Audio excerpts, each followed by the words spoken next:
Hello, everyone. We have learned the steps and precautions for the fire hydrant linkage function test. Next, we'll focus on the measurement methods for the static pressure at the fire hydrant outlet. Today, we will cover 5 aspects: the importance of static pressure measurement, the steps for measuring static pressure online, the steps for measuring static pressure offline, precautions for measuring static pressure, and the measurement standards. First, we need to understand what static pressure is. The static pressure of a fire hydrant refers to the pressure at the hydrant outlet when the hydrant is closed and there is no water flow in the system pipeline. Why is it necessary to measure the static pressure of a fire hydrant?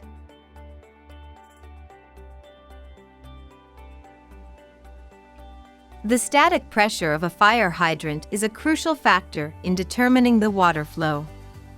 If the static pressure is too high or too low, it will affect the normal use of the hydrant. If the static pressure is too high, it can lead to excessive water flow. This can cause severe noise and water hammer, potentially damaging the hydrant and other firefighting equipment. If the static pressure is too low, it can lead to insufficient water flow, failing to meet the actual firefighting needs and possibly allowing the fire to spread uncontrollably. Therefore, measuring the static pressure at the fire hydrant outlet is a critical step in evaluating the performance of the firefighting water supply system. Now that we understand the importance of measuring the static pressure at the fire hydrant outlet, how exactly do we measure it? Take a look at this tool. It is called a water test connector, and we need to use it for measurement. Let's first check out the measurement steps on the virtual simulation platform.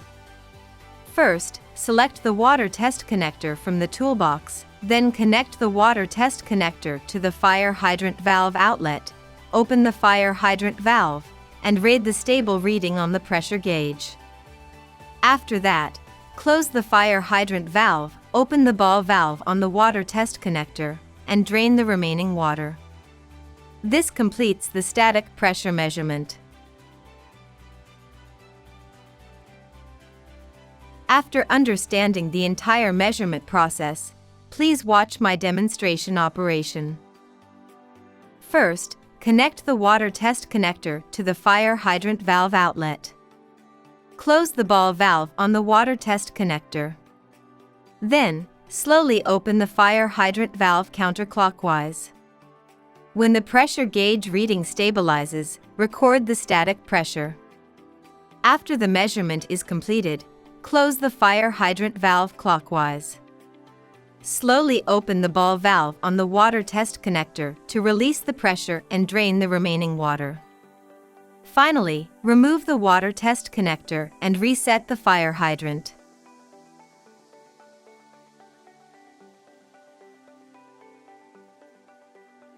When operating, you must follow the standards. There are a few key points I need to remind you of. 1. Open the valve slowly to avoid pressure shocks that could damage the testing device. 2. Ensure the equipment is securely connected to prevent leaks. 3. Once the measurement is done, open the ball valve on the water test connector and drain the remaining water. 4. Measure the static pressure of fire hydrants at both the least favorable point and the most favorable point. What are the least favorable and the most favorable points? The fire hydrant at the least favorable point is the one farthest from the fire pump and has the lowest pressure. Generally, the rooftop test fire hydrant. The fire hydrant at the most favorable point is the one closest to the fire pump and has the highest pressure. After measuring the static pressure at the fire hydrant outlet, how do we determine if the measured static pressure meets the requirements?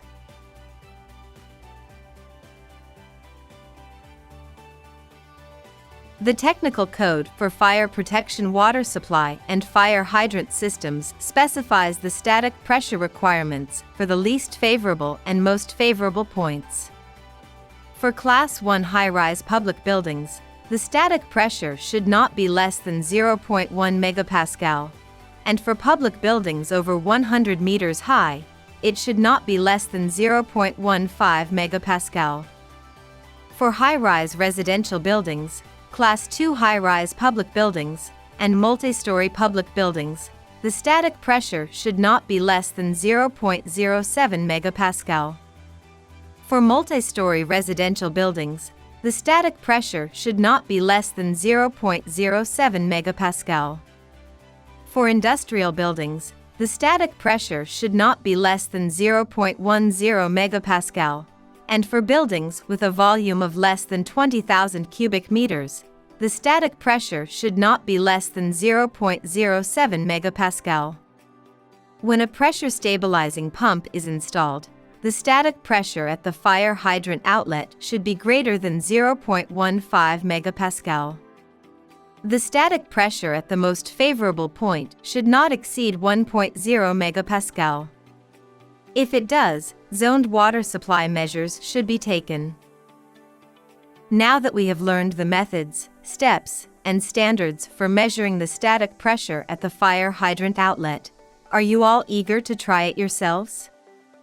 Each group leader, please collect the water test connectors and start the task of measuring the static pressure at the fire hydrant outlet. That concludes this lesson. Thank you, everyone.